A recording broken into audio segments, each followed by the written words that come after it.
Halo guys, balik lagi bersama dengan gue Bang Jo Review. Di video kali ini gue pengen ngebahas mengenai salah satu HP midrange yang punya feel yang kayak HP flagship. Dan kalau kalian bisa lihat di sini, gue sekarang lagi megang Poco X3 Pro. Well, gue bisa bilang HP ini adalah HP yang menarik banget dari Poco Indonesia karena HP ini tuh membawa chipset flagship dengan harga yang murah banget, yaitu cuman sekitar 3 jutaan aja.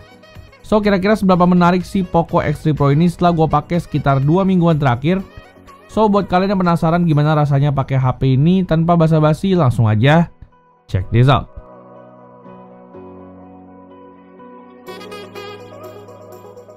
Pertama-tama kita bakal bahas dulu kali ya mengenai desain dari si Poco X3 Pro ini.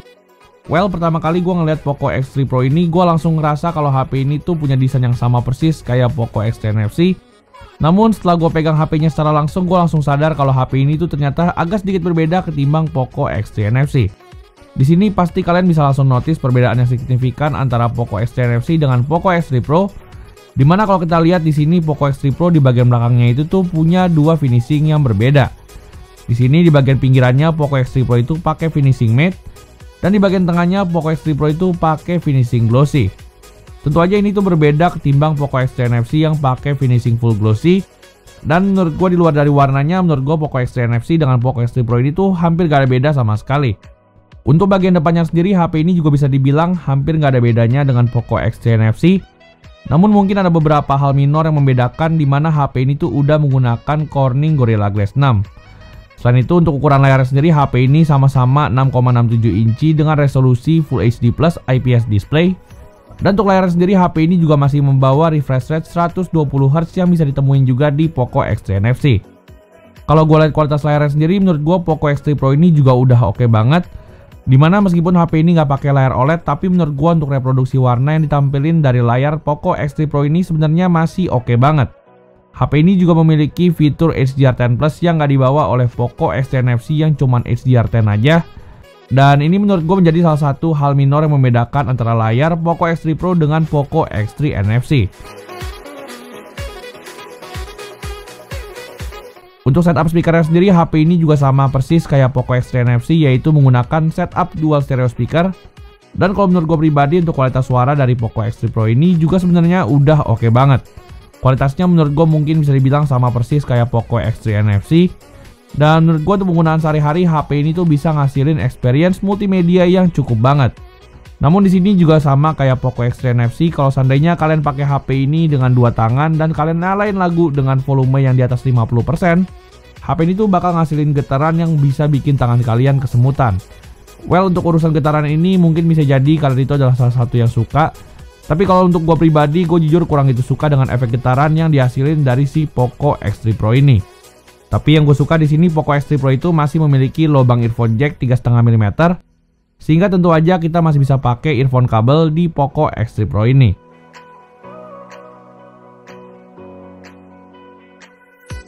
Lalu sekarang kita berlanjut ke sektor dapur pacunya. Di sini Poco X3 Pro itu menggunakan chipset Qualcomm Snapdragon 860, dan chipset ini juga ditemani dengan RAM berukuran 6GB dan juga memori internal 128GB. Di sini Poco X3 Pro juga masih bisa ditambahkan dengan slot micro SD. Dan kalau untuk AnTuTu benchmarknya, Poco X3 Pro itu berhasil dapetin skor 561.000. Untuk performanya sendiri, gue bisa bilang Poco X3 Pro ini adalah performa favorit gue untuk urusan HP 3 jutaan. Karena dengan harga 3 jutaan, kalian bisa dapetin performa yang super ngebut. Dipakai untuk ngapain aja, Poco X3 Pro ini bisa ngasilin performa yang super smooth dan juga lancar banget. Meskipun di awal-awal pemakaian gue itu sempat ngalamin bug di Poco X3 Pro ini. FYI, untuk versi software yang gue gunain itu sekarang ini yaitu MIUI 12 dengan Android 11. Dan untuk bugnya sendiri di awal pemakaian itu gue itu nggak bisa nge-swipe HP ini ke sebelah kanan ya. Jadinya kalau seandainya kalian pakai HP ini dan kalian pengen geser dari sebelah kanan, itu tuh nggak bisa karena gue nggak tahu kenapa, dan udah di restart pun HP ini juga masih nggak nyala. Tapi setelah beberapa waktu di sini Poco X3 Pro gue aman banget dan nggak ada masalah sama sekali. Sehingga sampai saat ini gue itu masih belum ngerasain lagi bug apapun di Poco X3 Pro ini. Untuk dipakai gaming pun si Poco X3 Pro ini menurut gue juga udah mumpuni banget. Dimana game andalan gue seperti PUBG Mobile bisa dilewatin di grafik mentok rata kanan dengan sangat lancar. Untuk suhunya sendiri di sini Poco X3 Pro kalau dipakai untuk game PUBG Mobile itu cukup aman. Namun kalau dipakai sekitar 15 menitan, HP ini tuh bakal kerasa agak anget. Tapi kalau dipakai untuk main game Genshin Impact di grafik mentok rata kanan, HP ini tuh menurut gua nggak gitu kuat. Sehingga kalau seandainya kalian pakai di grafik rata kanan, si Poco X3 Pro ini bakal ngalamin banyak frame drop. Untuk suhunya pun kalau seandainya kalian pakai di grafik mentok rata kanan, HP ini tuh bakal panas banget.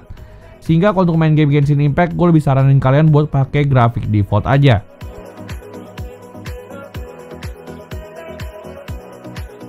Untuk sektor baterainya sendiri, gue jujur cukup puas dengan performa baterai dari Poco X3 Pro ini.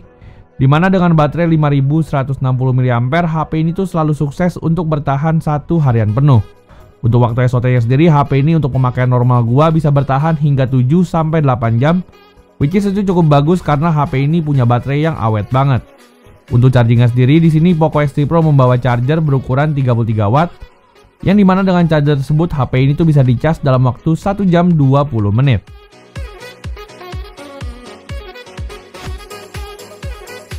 Lalu sekarang kita berlanjut ke sektor kameranya. Di sini Poco X3 Pro membawa setup 4 buah kamera belakang dengan kamera utama sebesar 48 megapiksel. Selain itu ada juga kamera ultrawide berukuran 8 megapiksel dan 2 kamera lagi yaitu kamera makro dan juga depth sensor sebesar 2 megapiksel. Untuk hasil fotonya sendiri, gue jujur cukup puas dengan hasil foto dari Poco X3 Pro ini karena sebelumnya gue udah pasang ekspektasi rendah untuk hasil foto dari Poco X3 Pro ini. Namun ternyata untuk hasil fotonya, HP ini punya hasil foto yang tajam dengan dynamic range yang oke banget. Dan menurut gua untuk hasil fotonya, HP ini masih cukup oke untuk HP kelas mid range. Untuk foto makronya, meskipun HP ini cuma punya kamera makro 2 megapiksel, tapi hasilnya menurut gua kadang-kadang masih cukup bagus. Dan untuk urusan foto low light, gue juga terkejut karena HP ini dengan mode auto aja hasilnya udah oke banget. Untuk fitur night mode-nya sendiri, HP ini juga udah tersedia di kamera ultrawide-nya. Dan yang gue suka dari night mode Xiaomi itu, HP ini tuh bisa naikin detail dan juga bikin exposure jadi lebih balance.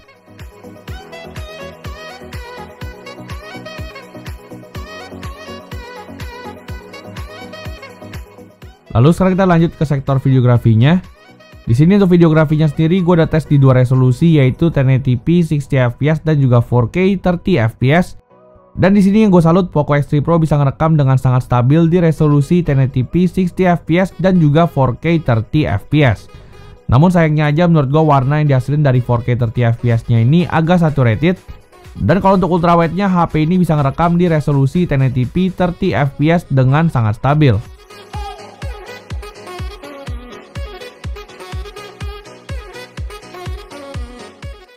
Lalu sekarang kita berlanjut ke kamera depannya.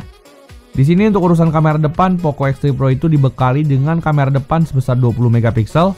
Dan untuk hasil fotonya, jujur menurut gua hasil foto dari Poco X3 Pro ini sebenarnya cukup bagus. Namun sayangnya menurut gua itu detailnya itu terlalu soft. Dan di sini bakal kelihatan makin soft lagi kalau seandainya kalian pakai mode portrait. Untuk kamera depannya sendiri, di sini kalian bisa ngerekam hingga resolusi 1080p 30fps. Dan kalau seandainya kalian penasaran dengan contoh perekaman kamera depan dari Poco X3 Pro, kalian langsung aja bisa simak di video berikut ini. Oke, jadi ini adalah contoh perekaman kamera depan dari Poco X3 Pro. Dan ini gue coba ngerekam di resolusi 1080p 30fps. Nah, kira-kira gimana nih untuk urusan stabilisasinya dan juga untuk audionya? Langsung aja kalian bisa nilai sendiri gimana hasilnya. Thank you. Lalu sekarang kita lanjut ke kesimpulannya. Di sini sekarang itu Poco X3 Pro dibanderol dengan harga mulai dari 3,5 jutaan. Dan kalau seandainya kalian pengen pakai HP ini dengan waktu yang cukup panjang, gue lebih saranin kalian buat ambil yang varian 256GB. Untuk varian memori yang lebih gede sendiri, HP ini itu dibanderol dengan harga sekitar 4 jutaan. Dan menurut gue dengan harga tersebut, si Poco X3 Pro ini adalah HP yang sangat-sangat worth it. Gak lupa juga meskipun HP ini gak memiliki embel-embel fitur NFC, tapi HP ini tetap masih memiliki NFC. Dan selain itu, Poco X3 Pro ini juga masih dibekali dengan fitur IP53. Selain itu, si Poco X3 Pro ini juga udah dibekali dengan chipset flagship yang super kencang. Sehingga kalau seandainya kalian cari HP 3 jutaan dengan performa terbaik, maka gue bisa banget ngerekomendasiin Poco X3 Pro ini buat kalian beli. So, kira-kira segitu dulu aja video kita mengenai review dari Poco X3 Pro. Like kalau kalian suka dengan video ini dan jangan lupa subscribe channel ini. Kita jumpa lagi di video selanjutnya. Thank you.